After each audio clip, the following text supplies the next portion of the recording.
Hello friends, आज हम discuss करेंगे देश के केंद्रीय बैंक के बारे में। और लास्ट वीडियो में हमने डिस्कस किया था बैंकिंग सिस्टम का विकास के बारे में। तो भारत का केंद्रीय bank reserve bank of India है।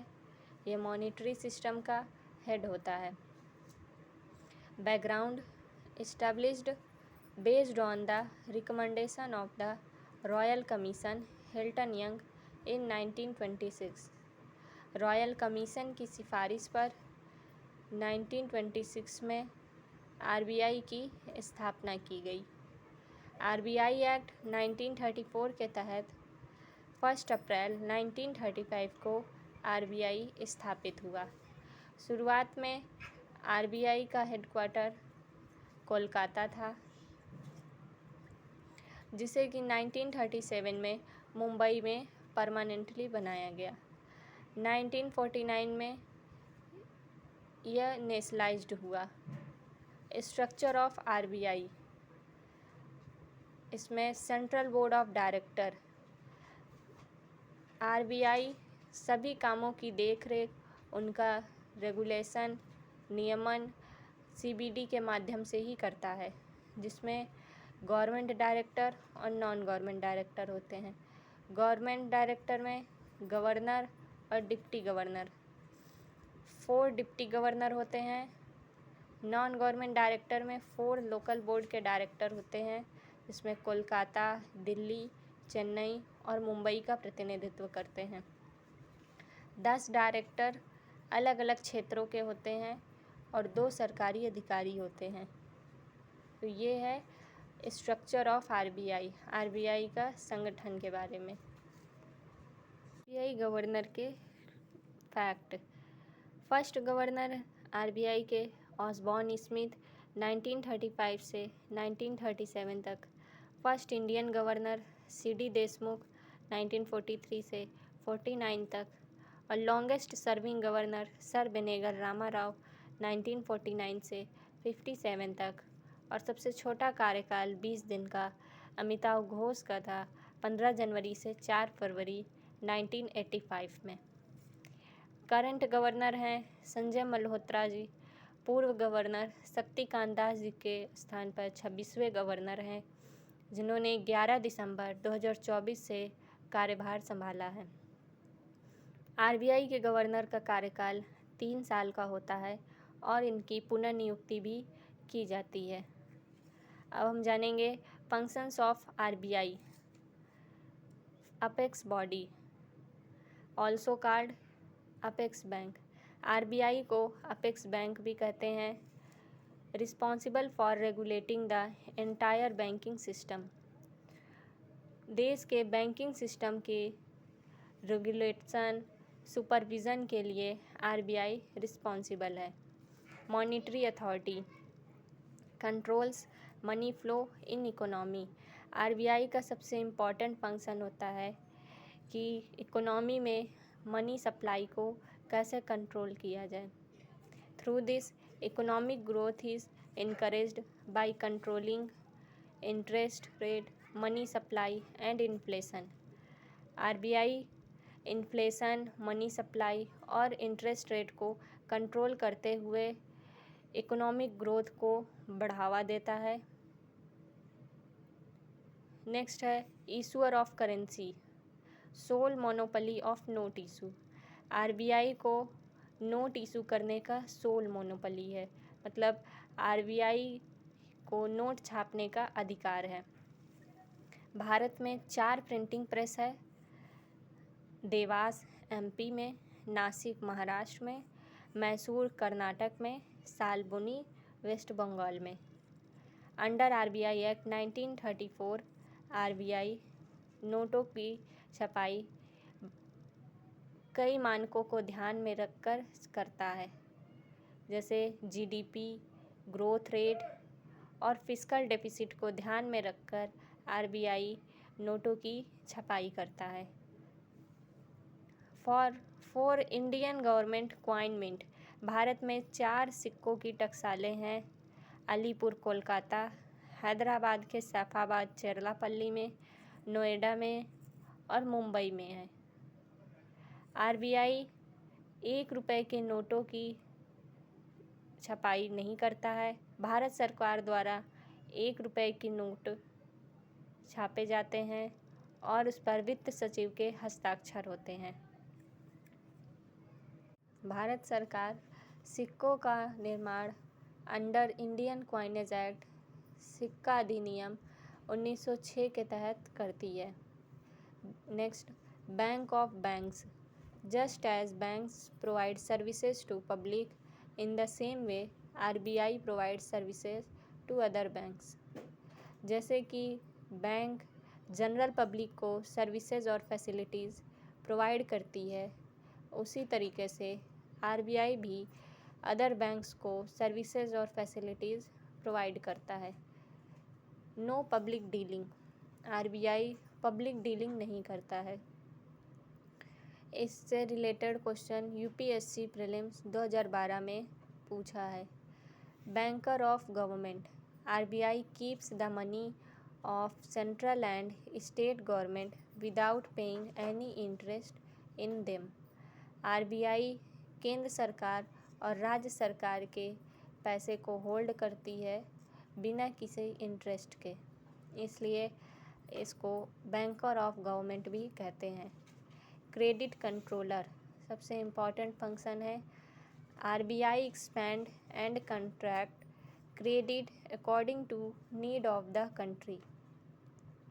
आरबीआई मुद्रा के प्रवाह को घटाती और बढ़ाती भी है, जैसे कि देश में मुद्रा का प्रवाह अधिक ना हो। With the help of monetary instrument like CRR, repo rate, etc. RBI monetary instruments की हेल्प से इकोनॉमी में मनी सप्लाई को घटाती और बढ़ाती है। मॉनिटरी इंस्ट्रूमेंट का हम डिटेल में डिस्कस करेंगे आगे।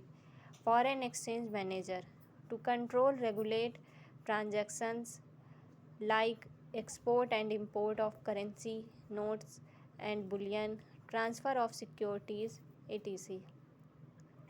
आरबीआई को फॉरेन एक्सचेंज मैनेजर भी कहते हैं क्योंकि इम्पोर्ट एक्सपोर्ट से रिलेटेड ट्रांजैक्शन, सिक्योरिटी ट्रांसफरिंग से रिलेटेड सभी तरीके की फॉरेन डीलिंग को कंट्रोल करना और रेगुलेशन करना आरबीआई का काम होता है। RBI is the custodian of the countries foreign exchange reserve. RBI देश के सभी फॉरेन एक्सचेंज रिजर्व्स, गोल्ड, इन सब की कस्टडी भी करता है।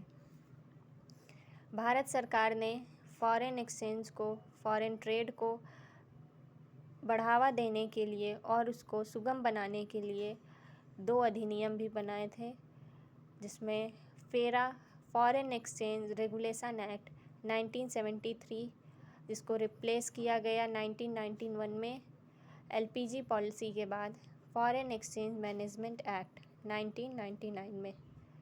इसे पूरी तरीके से लागू किया गया 2000 में।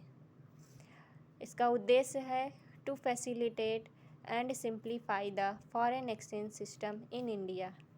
देश में फॉरेन ट्रेड को, फॉरेन एक्सचेंज सिस्टम को आसान बनाना और उनको सुगम बनाना इसका उद्देश्य है।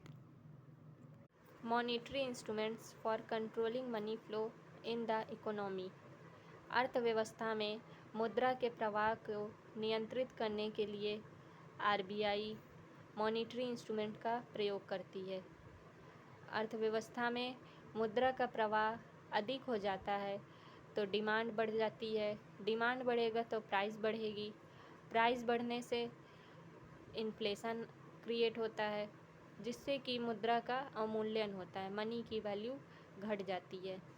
इसके विपरीत मनी सप्लाई, मुद्रा का प्रवाह बाज़ार में कम होता है तो प्रोडक्शन घटेगा, रोज़गार घटेगा और बेरोज़गारी बढ़ेगी।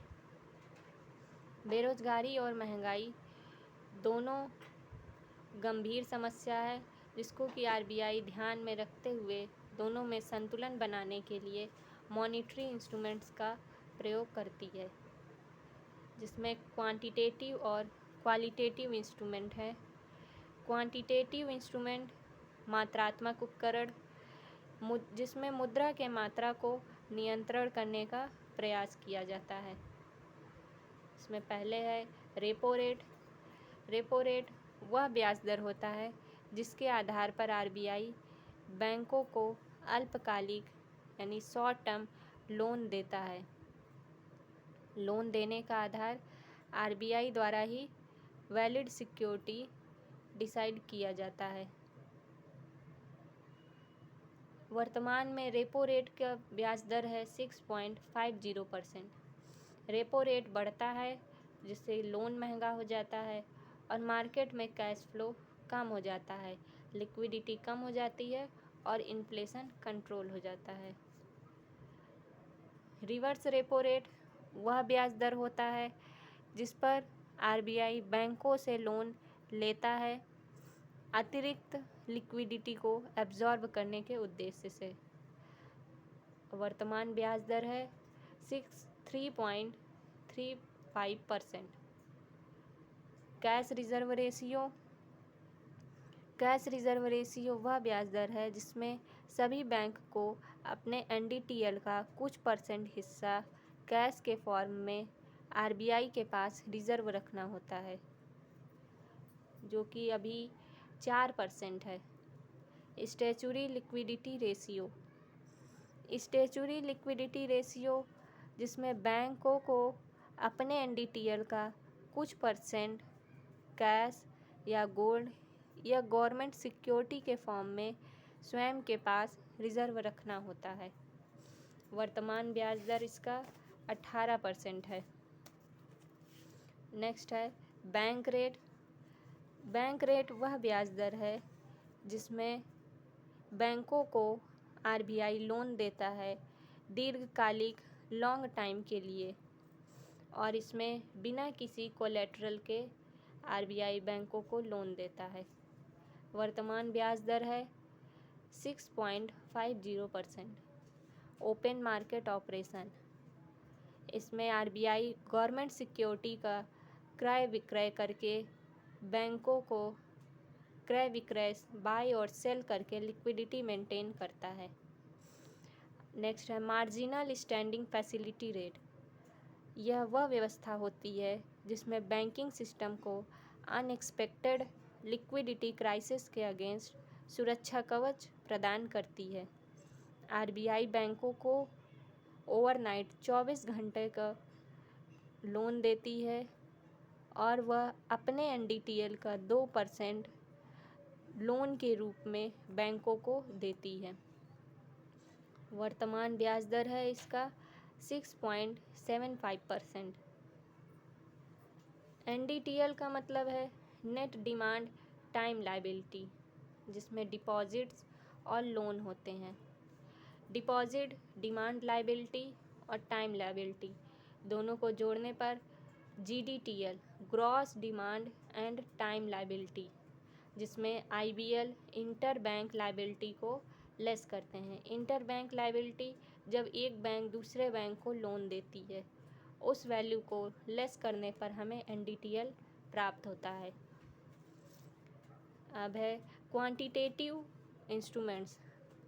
क्वांटिटेटिव गुणात्मक उपकरण आरबीआई इसका प्रयोग अर्थव्यवस्था में किसी क्षेत्र विशेष में मनी सप्लाई को कंट्रोल और रेगुलेट करने के लिए करती है, जिसमें पहला है क्रेडिट राशनिंग।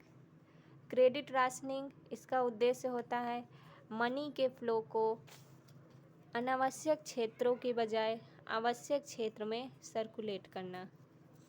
दूसरा है मोरल सुएशन, जिसमें आरबीआई द्वारा नैतिक आधार पर अपील करता है बैंकों से कि वे मॉनेटरी पॉलिसी के अकॉर्डिंग ही परिवर्तन करें, यद्यपि यह मानना बाध्य नहीं है। नेक्स्ट है मार्जिन लिमिटेशन फिक्सेशन। इसमें आरबीआई द्वारा किसी ऋण विशेष पर मार्जिन की न्यूनतम सीमा का निर्धारण करते हैं। तो फ्रेंड्स, ये है पूरा डिटेल मॉनेटरी इंस्ट्रूमेंट्स के बारे में। अगर आपको मेरी वीडियो समझ में आई हो तो प्लीज़ लाइक करें, सब्सक्राइब करें और शेयर करें। Thank you.